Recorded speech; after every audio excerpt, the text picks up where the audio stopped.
Okay. Yeah, everybody, I am so happy to be here, to be a part of the team, and to have been invited to host this lovely team, the Navajo and Hopi COVID-19 relief effort organization.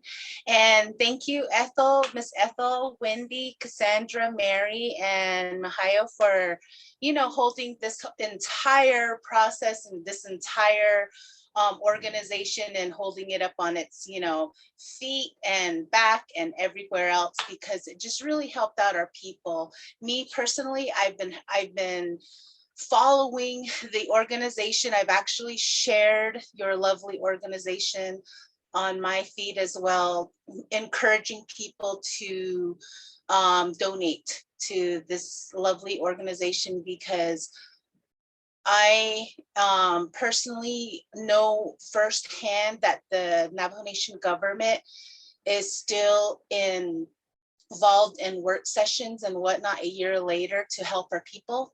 So I really am happy, and it brings happiness to my heart, the amount of people you have helped and saved.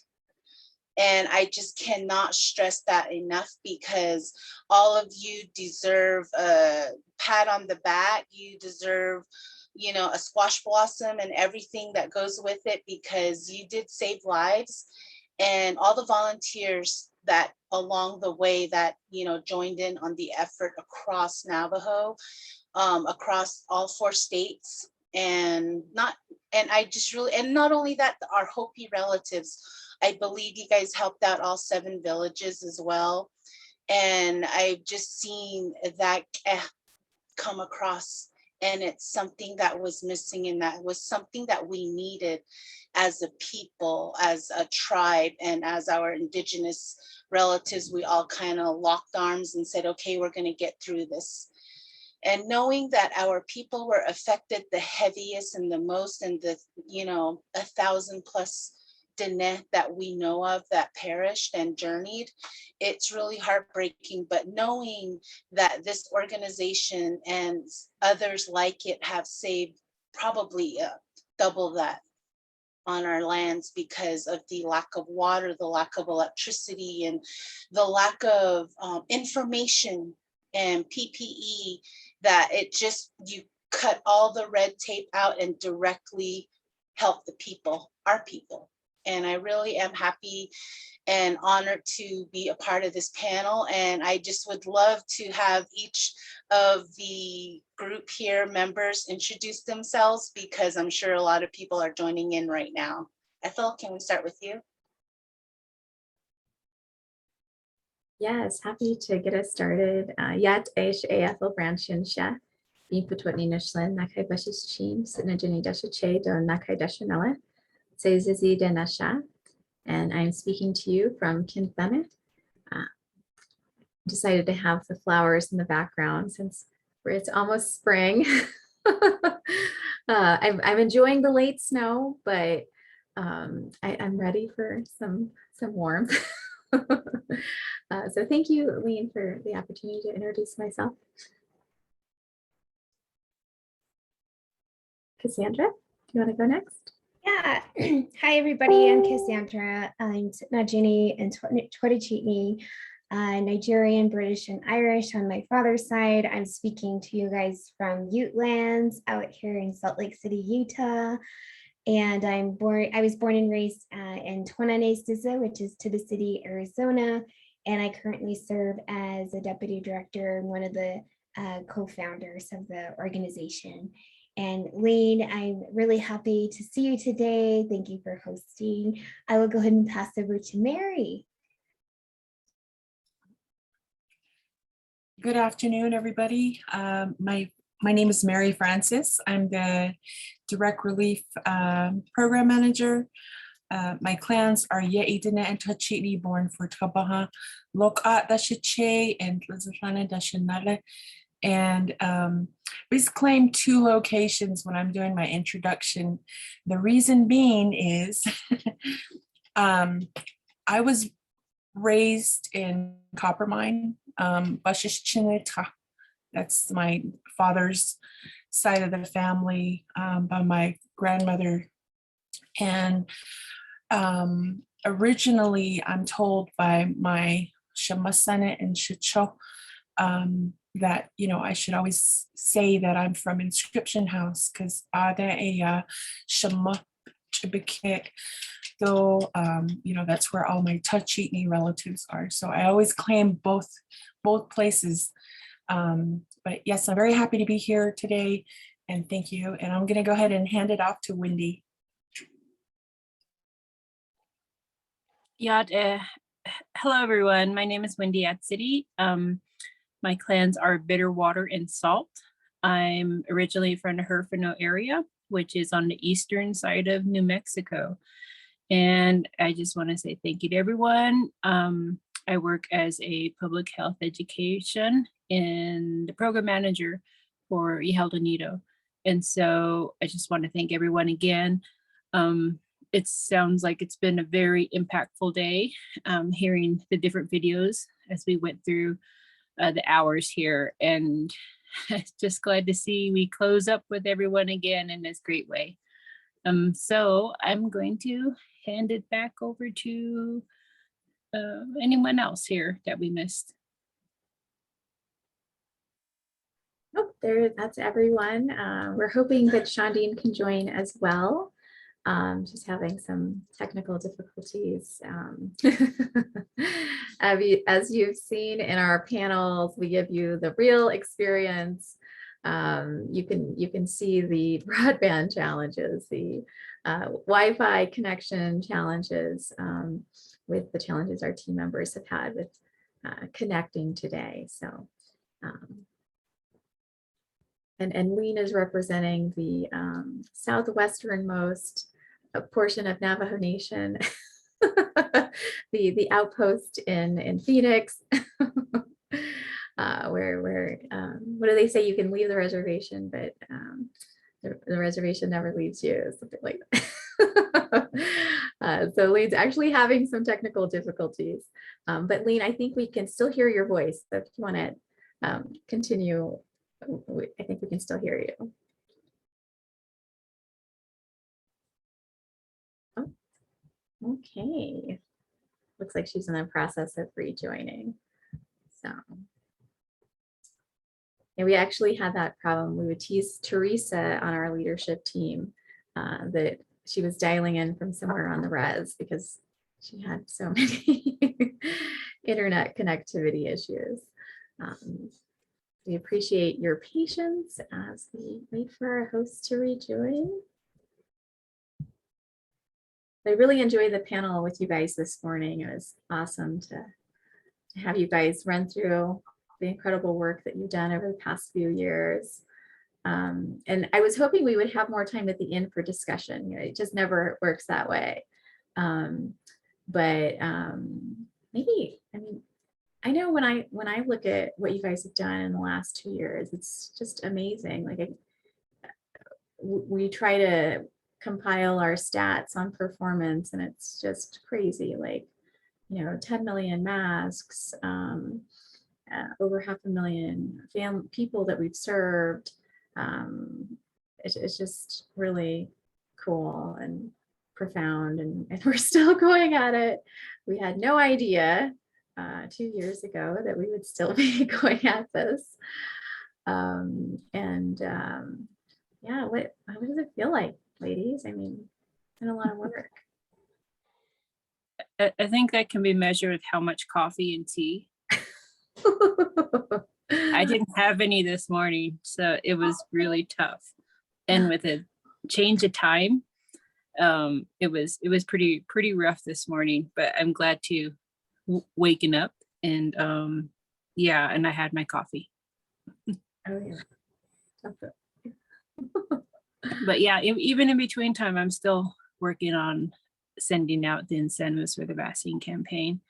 So my desk is full of envelopes, and because I think in the long run, you know, just how happy people get and knowing that you thought about them. And I think that's the greatest piece of that communication or that connection. So Yeah, Absolutely. A human connection. I think that for me, I've never felt so much inclusion, togetherness, real feeling of interconnectedness to each other, our relations as a community, community building, collectiveness, coming from a place of strength and power, and using that to drive us in doing this work. It, in a time that it was very difficult during the pandemic, it was nice to feel a part of a community, rooted in taking care of each other. It really showed a lot. And, just on an individual level, it's scary going through a pandemic like this, as I'm sure it was for millions of people. But it was nice to feel like a sense of family, community, relationships. I would really say that that's what helped get me through the pandemic, just having a purpose to serve other people and work with other people in helping others. So instead of just looking out for ourselves and hoarding items and things like that, we actually leaned into each other and really address the complexities of systemic oppression, right? Racism, and overcame those things by moving many resources and leaning into community from a Diné and Hopi lens, from our cultural teachings that we have been taught about how to be in relation with each other and understand our role as matriarchs and as women in terms of helping nurture and nourish others in times of need. So that's kind of a little bit of my experience. But Mary, what are your thoughts? Well, it has been just witnessing, folks coming together, volunteers stepping up, partners coming in, wanting to work as, a cohesive unit.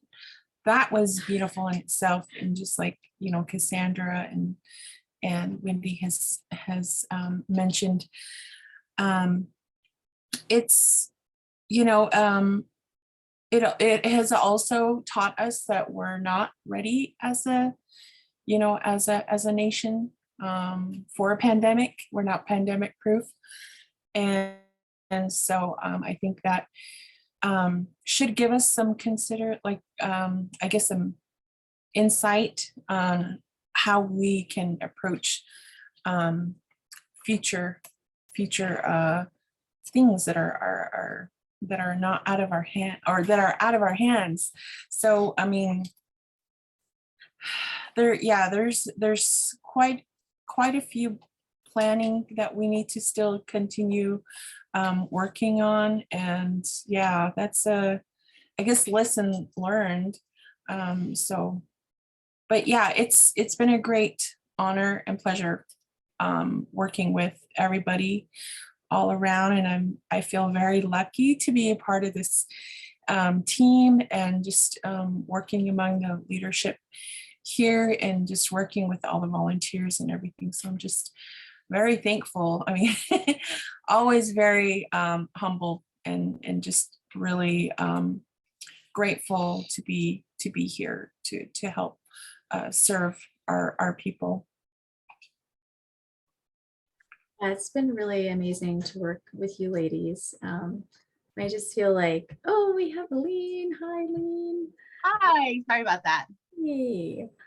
So we were just talking about, a quick little reflection. This morning in the first panel, we talked a little bit about the performance indicators for the work that these ladies have done And so I just asked them to kind of reflect on that. I mean, it's a lot. And so they just shared some thoughts, but we are ready for you. And we're so happy to have you back on with video. I apologize. I don't know what happened with my laptop, but I'm back on with my phone. So I guess the thing that I wanted to ask each of you was, I know that this is a core group, and I'm really hoping and praying that our Navajo Nation Council proceeds in the talks of funding this organization to help all our relatives across Navajo and Hopi.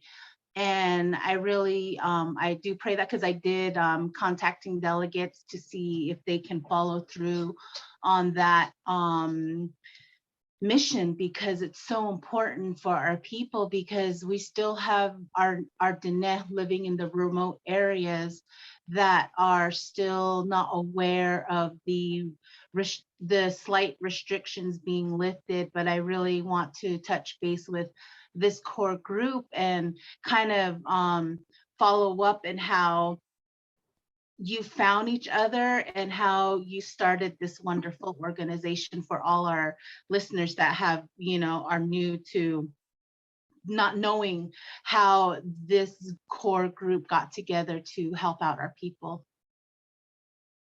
Awesome. Okay, well, I think it was destiny. I was going to make a point earlier that everyone is so well suited to the roles that they're playing. Like the personality fit, the work style. It's just really amazing how naturally everyone kind of fits into the roles. And so it's just it's beautiful to see everything in motion because of that. We launched the GoFundMe and needed to pull together a team of people who could get those resources out as far and wide as they could, and make sure that those resources got to the highest need populations. Our elders, our immunocompromised families with children that needed the economic boost to ensure that they could stay home and stay safe. And so, certainly in my mind, I was thinking I never actually had the thought, like, I need to reach out to a bunch of Navajo women. Mm-hmm. I was just thinking, like, who are the people in our community who can get things done?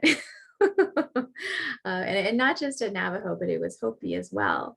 Like, who's connected to the people and who deeply loves our people and is going to make sure that these resources go to the people who really, really need it. So just naturally, I reached out to a bunch of Diné and Hopi women, and they did just that. They immediately, nobody needed instruction. They just started doing. And then we just started, collaborating, building off of each other. And it was just this beautiful poetry in motion, and it's just been profound and amazing to work with these women. And there was no issue of people getting in each other's way. It was just very team oriented. Like, what can we do to help each other? What can I do to continue what you're doing? And how do we get these things to our people as quickly as possible? Because we knew, like, this virus is moving so quickly. Yeah. When we know so little, we have to do this as fast as we can. We don't have time for red tape or, every minute matters in saving these lives. So I'll hand things over to the other team members. Cassandra, Wendy? Yeah, sure. I'd be happy to share. So part of this work, I can trace back to just my truth and my destiny. Growing up on an Indian reservation, the reservation was intended to kill us as Indigenous women, as Indigenous people, and surviving that oppressive racist system. That meant me growing up without running water and electricity, not even having access to basic human needs or rights.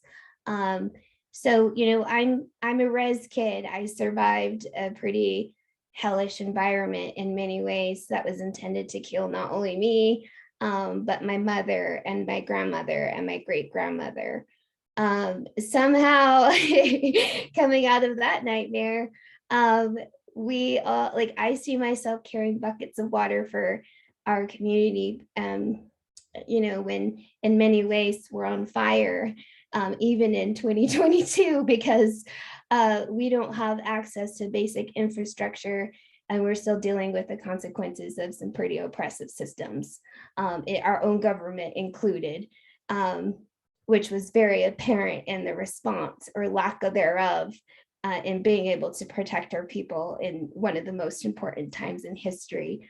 So, just coming from that background, and just having to navigate this modern world, while sustaining my cultural identity, whether it's my Nigerian history or indigenous history coming out of racism, oppression, genocide, forced assimilation, on both sides of my mother's side and my father's side. And then just trying to navigate this world and survive as an indigenous and African person. It's not easy. I have real fears every day, whether it's with police or whatever the case may be. And, just trying to survive, really. A lot of times I feel like it's a hostage situation for indigenous peoples, with the government in terms of our relationship. It's almost like we have to, get along with them just to get resources. It's like we're forced to get along with our oppressors. I think that's called Stockholm syndrome, is what I believe it's called. And it happened with Elizabeth Smart, just in order for her to survive her hostage situation. And so, that's how it's extreme, but that's how it feels sometimes. And I'm just being honest and truthful about that and how it feels from my lived experience. And so, the first time I actually felt like I belonged somewhere, as who I am, was when I went to go visit the Standing Rock protest against the Dakota Access Pipeline. And I saw all these tribal nations coming together to support each other.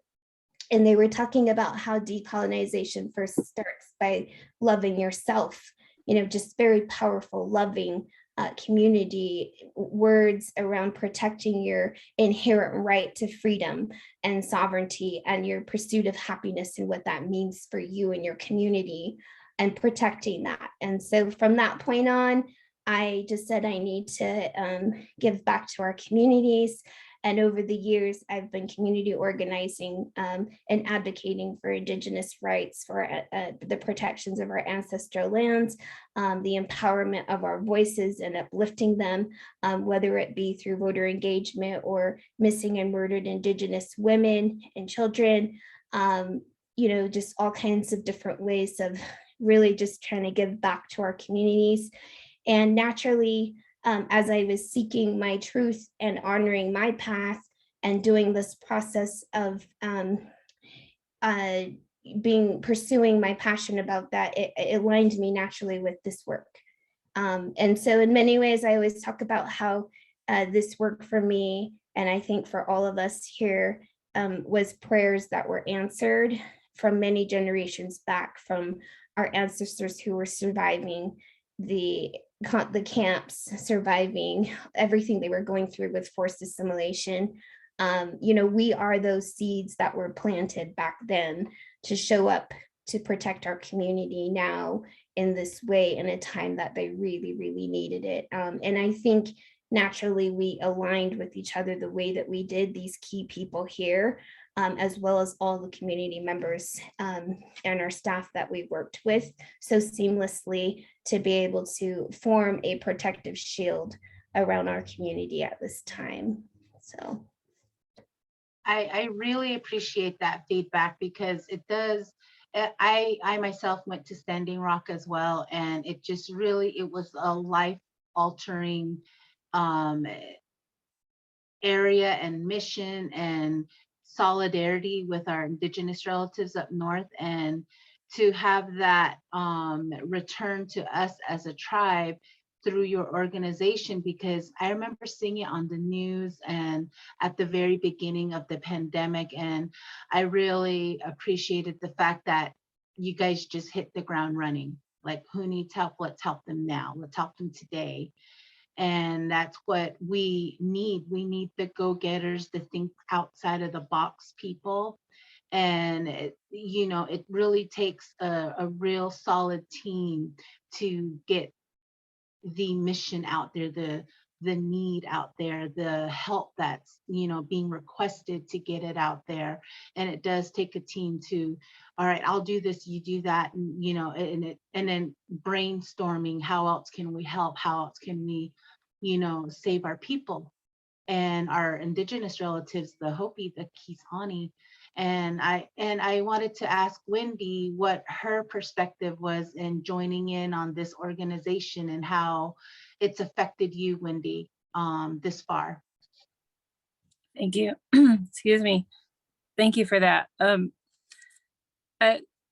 Joining the organization really helped me in moving forward in a time that was very low in my life, because one, my mother just passed, and it was just a time of, you grieve and you really kind of pause because you don't see the world the way it used to be. And it was tough that at those moments you wanted to be more with your people, more with family, more with just the way culture runs, and everyone was pulled back. And so coming to the organization provided another hand of a family, that the encouragement, the belief they shared in providing so many things for our people was just was very positive. And I think in ways paths are provided. And so I took the path, and it just got me running, because all of a sudden it was like doing a whole lot of work and hours of the day, but you were right there with everyone. No one was one step above one another. It was we were aligned in moving forward. So it was just a moment that needed to happen, and I'm grateful for the ladies, the staff, the teams, and just the overall effort, because it really did show the no boundaries in what was able to happen once we were able to put our thoughts forward. We need to get this done. It was done, because like you said, there was no time to wait. The virus was evolving. It was just to the point of we felt it just needed more critical time to get the word out. But yeah, I appreciate the ladies. It was a good moment, and I needed it in that part of my life. That is wonderful feedback, Wendy, and that really holds truth to the fact that within our people, especially as women, as the sons, and I'm sure there's men in your teams in your organization, but it just seems like as women, we really do have that different insight and also instinct of, we need to do it right now. We cannot wait. And that's the mentality that we should have, especially with this pandemic. And it seems almost in a way that this pandemic brought our tribe even closer, knowing we got to help. There were so many people from outside the reservation that were driving back home and just dropping off supplies, like at the doors of the chapter house or out of an elder's home, just dropping off like even a bottle of sanitizer. It just went that far. So many of us who live off the reservation came home just to drop off a bag of potatoes, a gallon of water. It just, that those efforts, how no matter how small or how big it was, it went a long way in saving our people's lives, because we had to step forward where our Navajo Nation government took a step back. And I saw it for myself firsthand, and I can attest to that.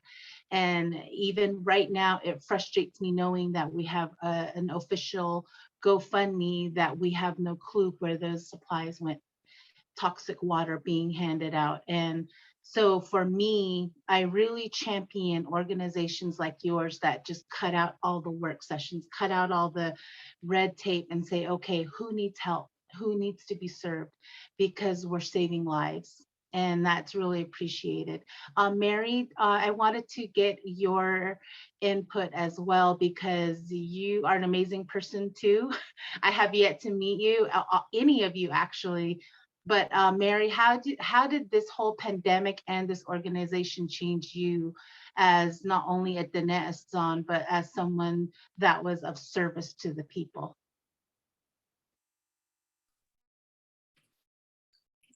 Well, I first, at the start of the pandemic, when the organization first formed, I was just I was a spectator, just kind of watching afar and checking the GoFundMe every now and then. And I'm like, okay, well, there's a few initiatives, it's going to start. And so, I kept checking, and then pretty soon, there was a call for volunteers, and there was a form. So I signed on, and I was able to join the team in that way as a volunteer. And so, and it just snowballed from there. It just really, like, to this day, those 2 years that since 2020, it's all a blur.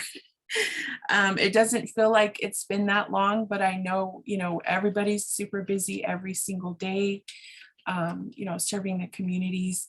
And so, and the way it has helped me grow is it has helped me, I have never worked with the Navajo Nation in this aspect, with the people of the nation, having communication with, the chapters, the entities, the CHRs, the tons of volunteers that, that are out there, that wanted to help. And so, and I was, I'm more of a smaller scale, just within my community, which was, out here in the Western Navajo Agency area. And so our, the reach of people that we're able to collaborate with is some, a learning experience for me. And then also, learning to be, patient with everybody, and within myself as well, and just learning to be, to work with all the different personalities, and just everything like that, So it's been a learning process for me, and it's really nice to actually be a part of this. And I always feel like honored or humbled, just to be here and to be able to serve our people in this way. And so, yeah, I hope that answers your question.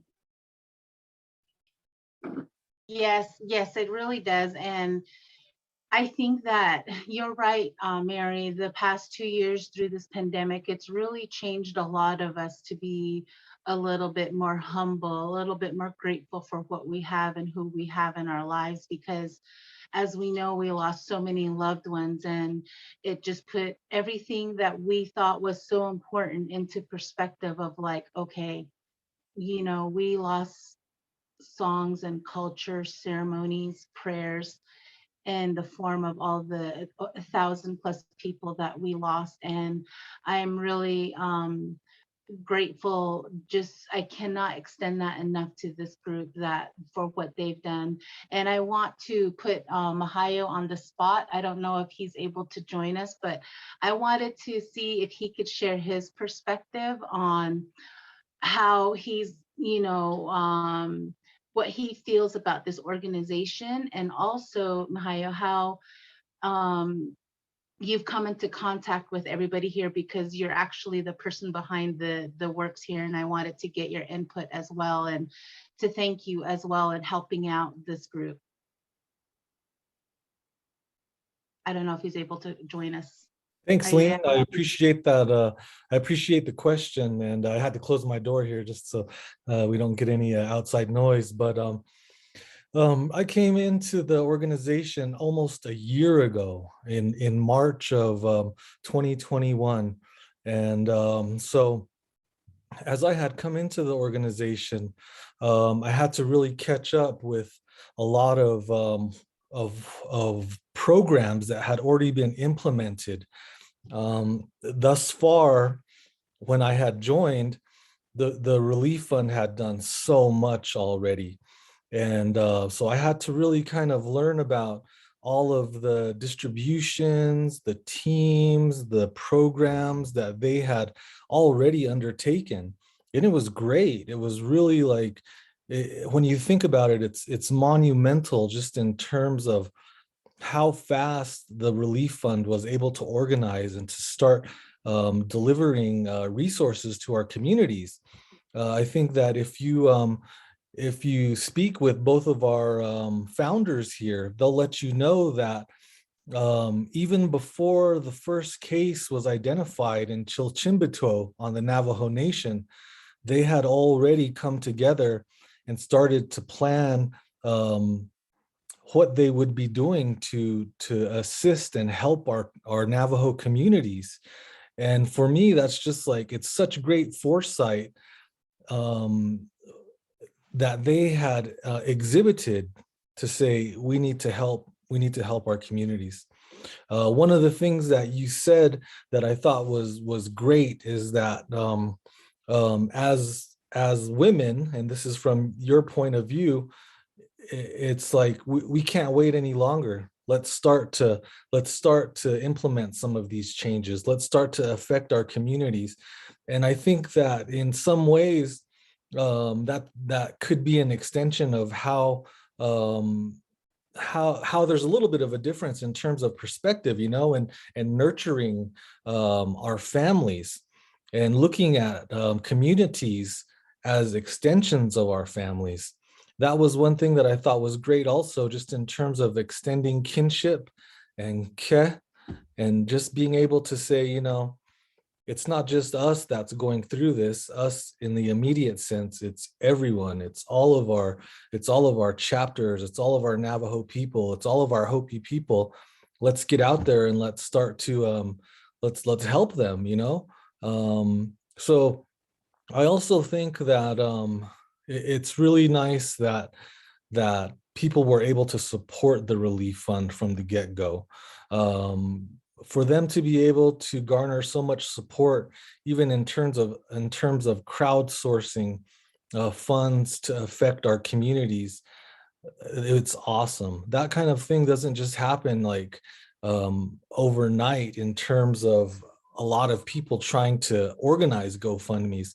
It takes a long time to raise the amount of money that we've raised to affect our communities. And they've been able to do that just because of the integrity of the organization. People look at what they're doing and they're saying, I want to support that. I know that they're getting out there and they're actually, towing the line to provide assistance to communities. I think also just coming into the organization, I had worked previously or had known Ethel, Mrs. Branch here, Ms. Branch, from working with a previous presidential administration. And, I know her to be very diligent in terms of her work ethic, in terms of how she goes about wanting to back up all of the changes that she wants to implement. When we look at the relief fund, it's very organized. It's very methodical in terms of what it is that we need to do and what it is that we're doing. Just one example from our earlier discussion with the frontline workers, a lot of people might perceive what we were doing as just taking a van and loading it up with resources and delivering it to the communities. But there was a lot of back end work that had to be put into place for accountability. We wanted to make sure that all of our the money that people were investing in us, can be verified in terms of going back to what did we buy, where did it go. So a lot of those types of methodology in terms of organizing the relief fund is super awesome, and I'm glad to be a part of this organization. So I hope I answered those two questions. I can do any follow-up if you'd like. Yeah, I actually have another question. I didn't catch, I've watched a lot of the sessions from today, and I didn't catch your clans and where you're from. Sure, sorry about that. My name, of course, is Mahayo Manus. I'm the Public Relations Director for Yehal Nido, which does business as Navajo and Hopi Families COVID-19 Relief Fund. She'eya, Twitch Eatni Nishle, Sinsakatni Bashishchin, Omaha Edashache, Cherokee Edashanala. I'm from Chinle, Arizona. I am a proud Wildcat. I graduated from Chinle, Arizona, and I later pursued my education at Northern Arizona University, graduated from there, and just kind of worked as a journalist throughout many tribal communities, Gila River, Hopi, and then back up here into Navajo. So that's a little bit about who I am. Hopefully, maybe we're related. Yeah, I think we're all related in some sense, but I appreciate your time and really for all your effort in, getting these lives produced and making sure everybody's on track. And it's not something that's easy either, especially with a bunch of women. So it's, I just really appreciate all the feedback that you and Ethel and Cassandra and Wendy and Mary have, messaged to me, making sure that I was in the loop with, with these discussions. And I've been on a couple of times with other issues with Sihasin Hour, but I really wanted to extend my gratitude to each of you of what you've done. And I'm just checking the time, excuse me. And I just wanted to make sure that you guys were all recognized. And not only that, the fact that only us as, indigenous who actually grew up on the reservation and actually off the reservation too, we know that there's not everybody has running water nor electricity. So knowing that the need is there, like, hey, we can't, people can't wash their hands under running water for 20 seconds. And I remember Dr. Fowler saying she released nationally that to combat COVID, you would need 10 gallons per day to combat COVID-19. When you put that into perspective of the Navajo Nation and the Hopi Nation, that just is not possible. Because as we know, even just a gallon of water is so precious, and to be told you need at least 10 gallons per day and 20 seconds every time you touch or do something, and that's where the help came in with sanitizers. Getting the wash stations out to the people. And I think that just thinking outside the box, like I said before, really is a testament to the organization here that you all have put together. And it's just more of an understanding of like, okay, that's not possible, the federal mandate, that's not possible on Navajo, but you guys made it possible with delivering hand sanitizers and the wash stations. It just went so far in saving so many lives on Navajo, because even the most rural of the net that were out there, they were affected and somehow caught it. So the importance of education, the flyers, the information that you have put out via radio or newspapers or just your printouts and handing it out to people along with, you know, PPE. It just went a long way to reach those people that don't have social media, that don't have access to electricity to plug in and say, oh, this is what's going on. And I mean, even our family, we brought our 90-year-old grandmother off the reservation because I was like, it's not safe. We all were like, we have to bring her here, that we have running water, we have electricity, and you know, we didn't want to put her in a situation of where she would be exposed to it because it was so new at the beginning and so many had journeyed because of this. And but I really am appreciative of your organization and what each of you have contributed, and all the volunteers and every person that has ever said, hey, let me help. Where can I go? What can I do? Where can you put me? It really took a whole collective effort. So I wanted to ask the founding members, what is the plan moving forward? Because there's still this need, as we know, we lack so much for infrastructure. What is the plan moving forward with all these restrictions being lifted? And are you still going to accept donations? Because I feel like it's very vital what you're doing and it's very much needed. Ethel, Cassandra, Wendy, Mary, anybody want to take that question, answer it? Um, sure. Well, I mean, one of the things that inspires our work is not just, you know, acting from a place of reaction, but being proactive. And that was something that we talked about very early on. Like, you know, we're just kind of tired. Like, we're tired of our people being in this situation. We're tired of our land being a national sacrifice area. We're tired of a government that doesn't serve the people. And so we want to change that. We want to make our community pandemic proof and resilient and strong for the long term. A century ago, our people were strong enough to withstand national and international crises and not go hungry and not go without the essential items they needed. And that strength was rooted in our families and our clans and our traditional governance systems. So, you know, for us, it's like, okay, like, what can we do to bring that back, that strength back, and, you know, make our communities pandemic proof for the long term. And so, you know, we definitely believe very strongly in our immediate COVID response work, but we also have that long view of like, where are we going to be in 25 years? This isn't the only existential threat that we're going to face in the next quarter century. We have climate change that is nipping at our heels. And just waiting for an opportunity. You know, there are future disasters and supply chain disruptions on the near horizon. And so how do we make sure that our community is prepared enough to withstand those challenges? How do we ensure that our homeland remains habitable for our people for the foreseeable future? And so, because that's so important to continuing our culture and who we are as Diné people, and for our Hopi relatives and neighbors as well, right? So that's kind of what we're focused on.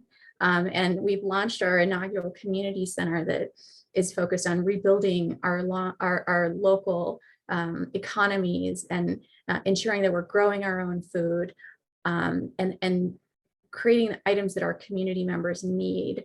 And we're, you know, having that recycling of our dollar within our internal community time and time over again.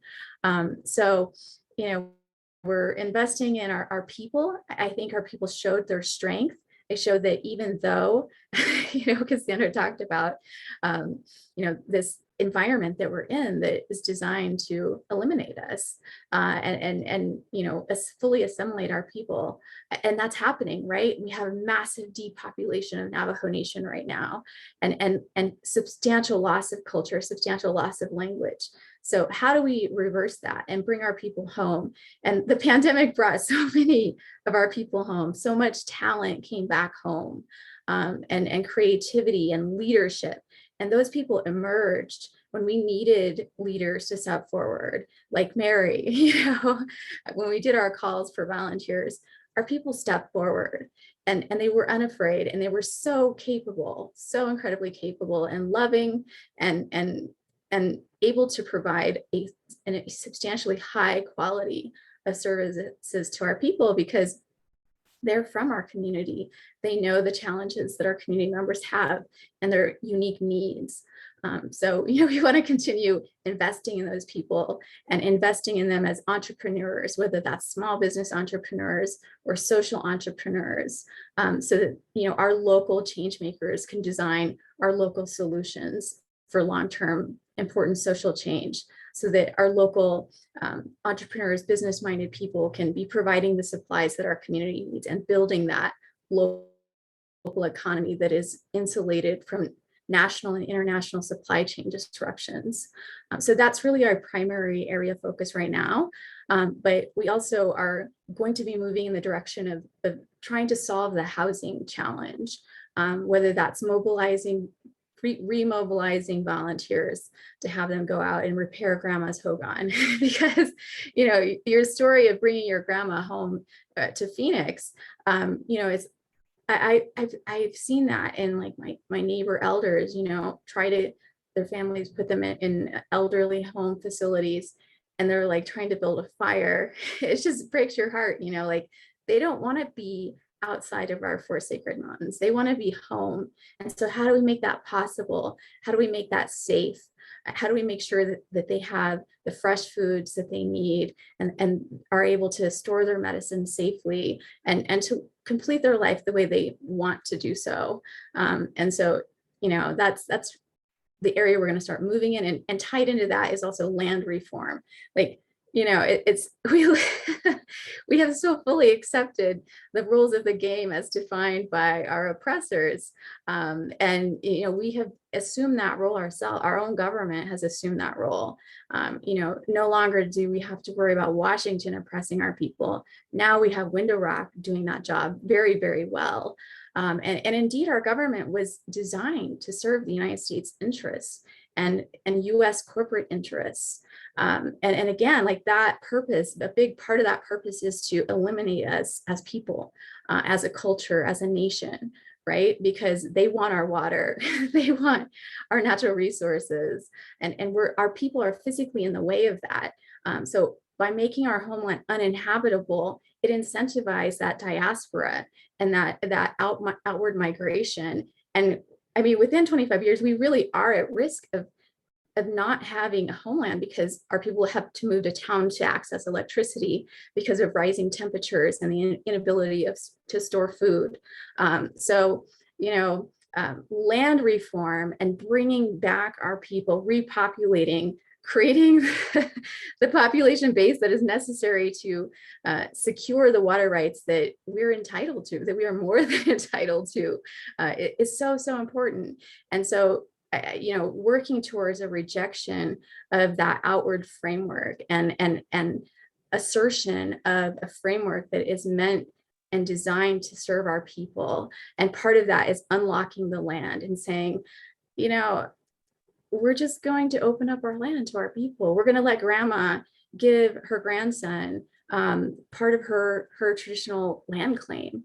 And we're going to recognize her traditional land claim, and we're going to perfect that. We're going to create a registry. We're going to let grandma sell that if she wants to convert part of her land claim into money that she can use to buy her own solar system and drill her own well or buy her own cistern. It's just, we really want to continue building that sense of empowerment and that agency in our people, because the government has not been able to serve that function. And we know our people, when given the opportunity, they will fill their own needs. And they did this during this pandemic. And they have that capacity at like such an incredible level. So we want to keep building on that and reinvesting in that. So that's just a little insight on what's on the horizon, but I will let Cassandra share, and I apologize for talking for so long. No, it's all good information. I appreciate that. Thank you. I love it. I've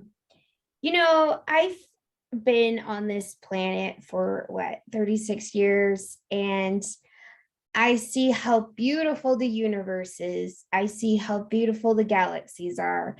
I see that we are a part of that. But I also see that what is happening among human beings is pretty ghetto compared to the beauty of this universe and this galaxy. Like many times we're operating at some low level vibration frequency. And I think that there's a lot of opportunity to switch that up. And what I mean specifically is like through this work, you know, as human beings, we're all looking for a sense of belonging, a sense of purpose, a sense of connectedness, and a sense of community. And I think the virus taught us that we are connected through the web of life, and that there are different things in the world that have its place. There's ecosystems, there's a harmony, there's a system at play that needs to be respected.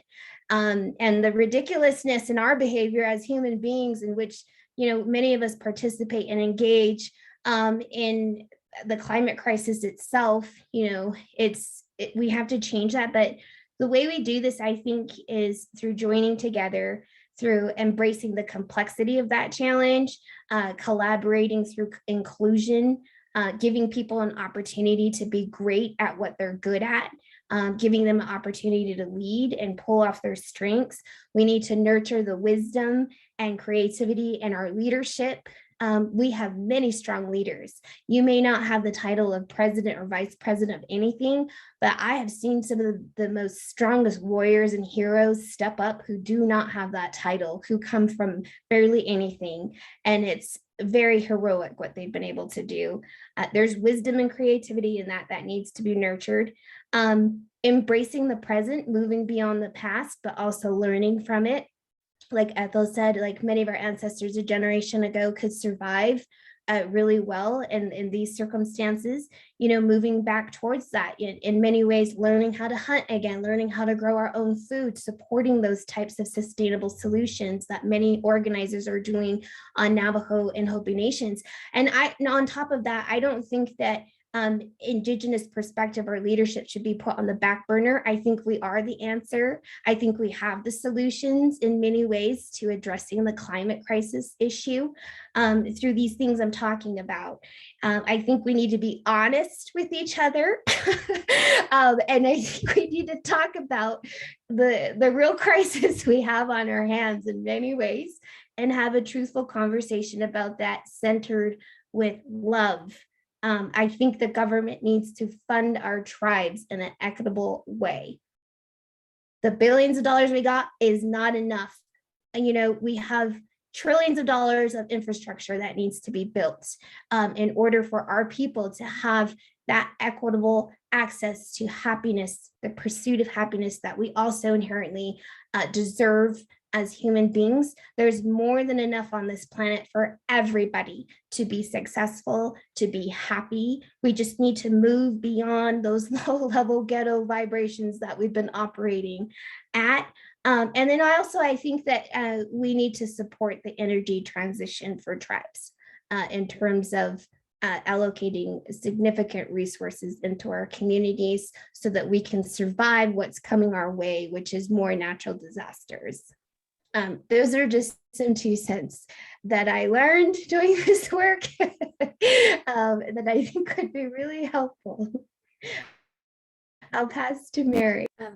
Thank you, Cassandra. Yes, Mary, your input, please.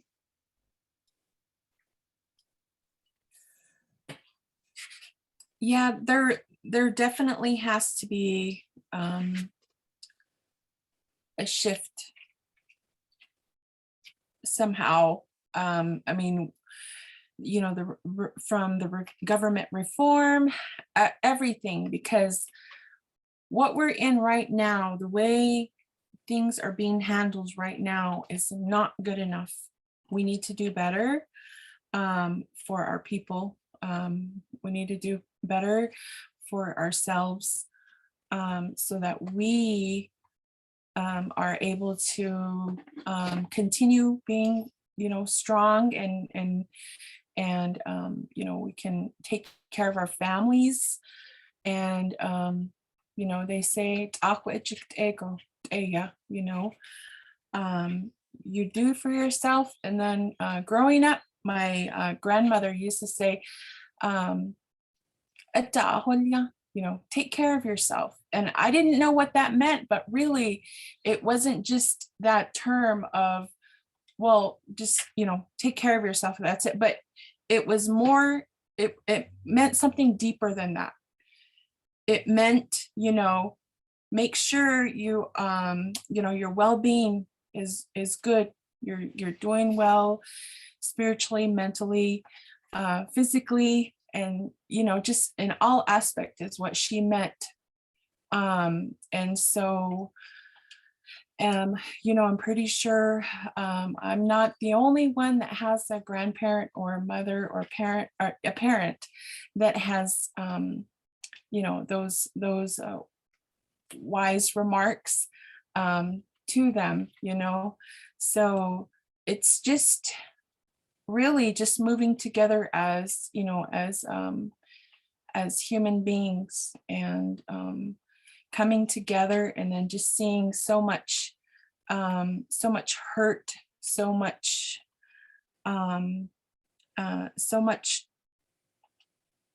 atrocities that everybody's been through.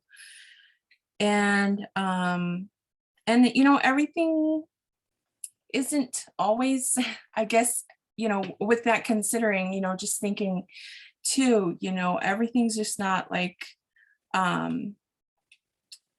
just what do you say, like daisies and roses or something.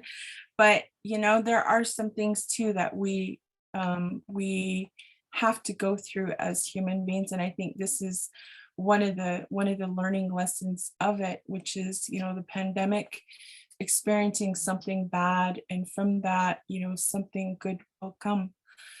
And so, and sure enough, yes, there is a lot of good things that came from it, but then there is plenty of bad things lost that we've experienced.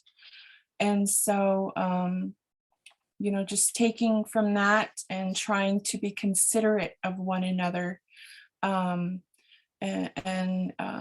as a people. I was over the weekend, I was wearing my mask and there's an elderly man, he's well-spoken, and he kind of pointed out that I was being scared because I was wearing a mask. And I just kind of took it with a grain of salt, because working with the organization and getting, relief aid to the families, and, just witnessing what it has done, how it has crippled our, the nation, and, just took so much from us. I just had to let it go with a grain of salt. But then I knew, that it was for my protection, and then probably this elder's protection. I'm pretty sure, yes, for this elderly's protection, and anybody else who is immunocompromised. So I still do wear my mask when I'm out there, and please continue doing, continue doing so. And so, with working with the organization as well, I just wanted to say, we are also leaving a blueprint. The younger generation, they can, they're able to witness and see what we have done as an organization, how, different grassroots were formed, and how we're able to come together for our people. That is a blueprint in itself. And I can attest to that, because I have a 12-year-old, and he's witnessed all the most of the meetings, and just kind of listening in. He's got an ear right here, and he's like, okay, listening to all this like intellectual conversations, and just conversations that he would not have been able to hear when he's in school. And so that I'm grateful for, because he's able to witness this. He's able to witness what, mom, could helped with, and then what, mom's coworkers and, family and friends are going through. So he's going to remember this 50, 60, 70 years down the road. And, we're leaving a good example. And I think it's time to roll up our sleeves again and, just try different avenues, work more on long-term sustainability and what Ethel had mentioned before. So yeah, I'm getting warm and heated, so I'm going to go ahead and hand it off to Wendy. Yeah, thank you.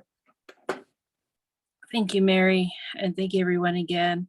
I think I come with having a background with science, and that being just understanding how on our tribal lands we have so much environmental injustice, and how that marked and scarred our land for decades, and we still haven't quite moved from that.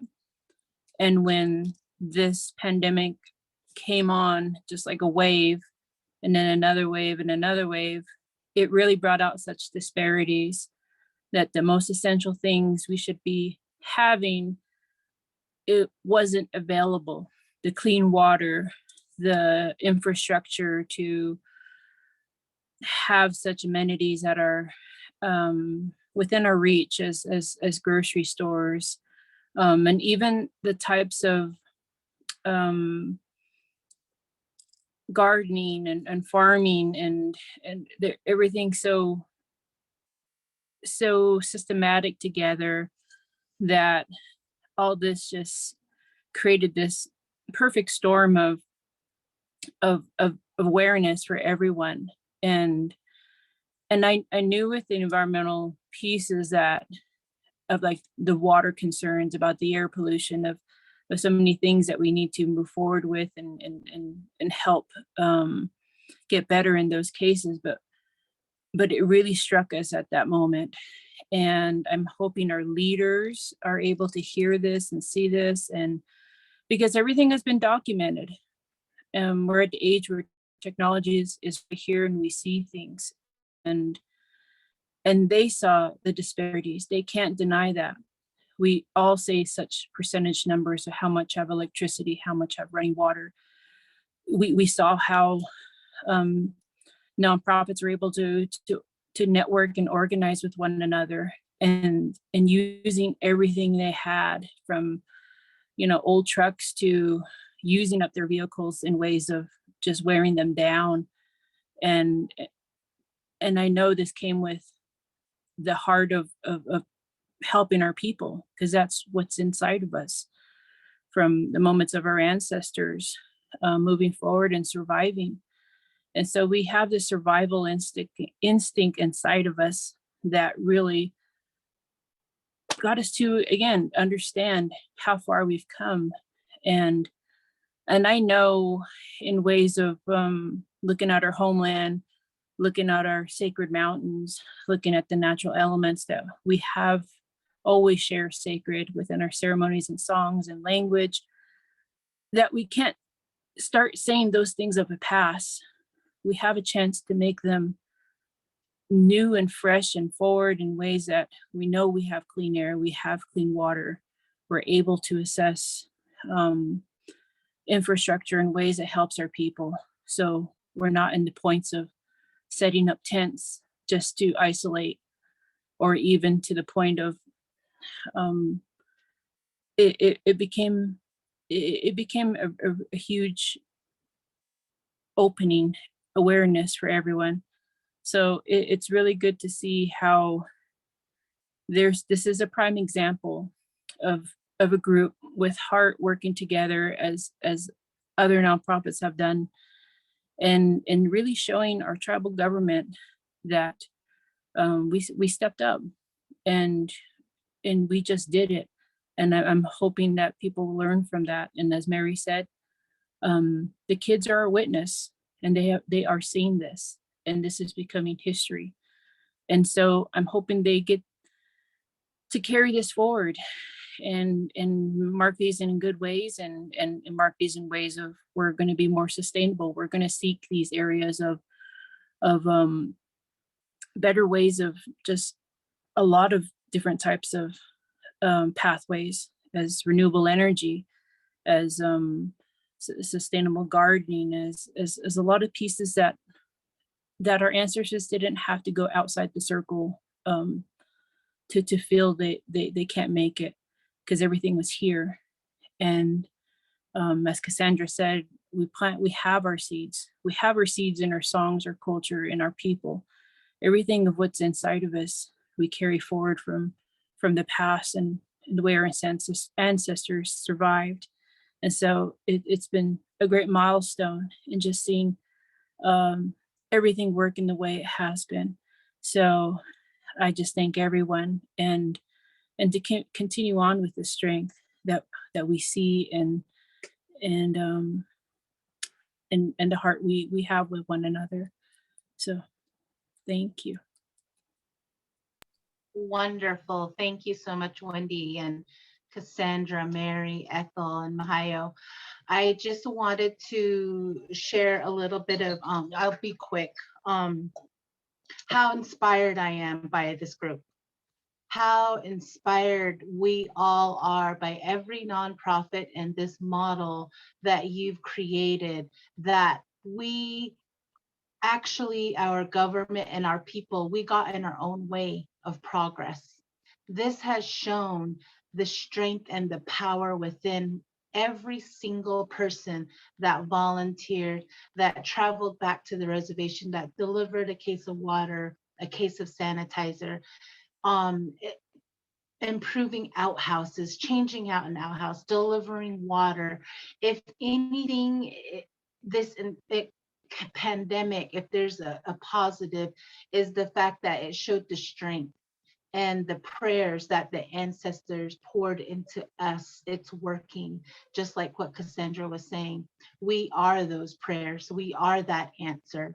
And I just want to thank each and every one of you for thinking about the people and getting them help directly right away without waiting.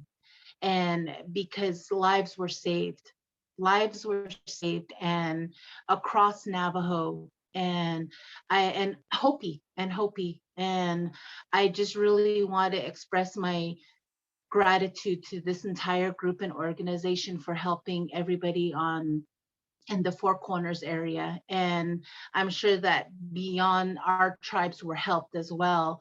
And it just shows that, hey, we can do this together. We can move forward. We can create change. We can be the change. And that's what this group and other nonprofits have shown, is like, we don't need to wait. We don't need permission.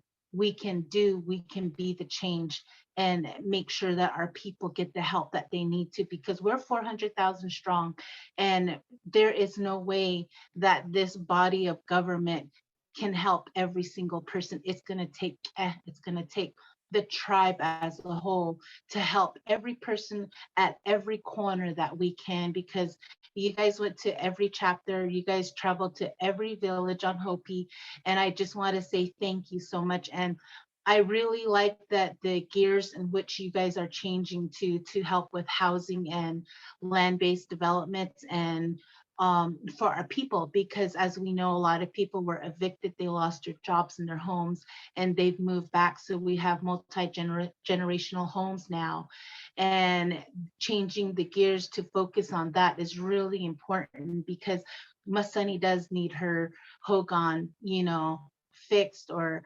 upgraded or repaired. And I think that changing the gears is a really strong way to go. And let's not forget that this pandemic is not over. We still have a couple strands on the horizon that's being talked about again. So please, I still wear my mask. I live in the city. Everything's been lifted, but I myself, I wear my mask everywhere. I mean, eat on the chance that I go out to eat or even just to the store or to get gas, I wear my mask everywhere. So, and like what Mary was saying, it's so important. And I do still follow the mandate of the Navajo Nation because I know the president's saying, hey, we're not going to lift that yet. We encourage everybody to still wear the mask, and the pandemic's not over. And for those that are watching, and I'm going to share this again, please donate to this organization. They are still moving forward and helping our people and our Kisani relatives as well. So I encourage everybody to donate what you can and to also volunteer your time and to help out this beautiful organization that showed us that change is possible and that we don't have to wait. We can move forth and we can be the answer of the ancestors that they've been waiting for. And like with Mary's child, my child, and all our children, they're going to see that the change that was possible, and not to wait and not to be given permission, because we are a strong nation and we will continue to be a strong nation. Thank you so much, Ethel, Cassandra, Wendy, Mary, Mahayo, for inviting me. I am very honored to be here, and I hope that this organization moves forth and just creates the change that we've been waiting for the past 100 years. So again, thank you. I don't know if there's any more last remarks, but I'm going to leave it open just for a second to anybody that wants to say anything. Lean, I do want to say that based off what you're saying, just adding to that, we do hope to continue our COVID relief. And we know that Omicron BA2 variant is on the rise. The data looks very alarming. We know that it's going to hit our communities if it hasn't already. And so we want to continue asking for donations. They would be greatly appreciated because we would like to continue providing COVID relief when that variant reaches our communities.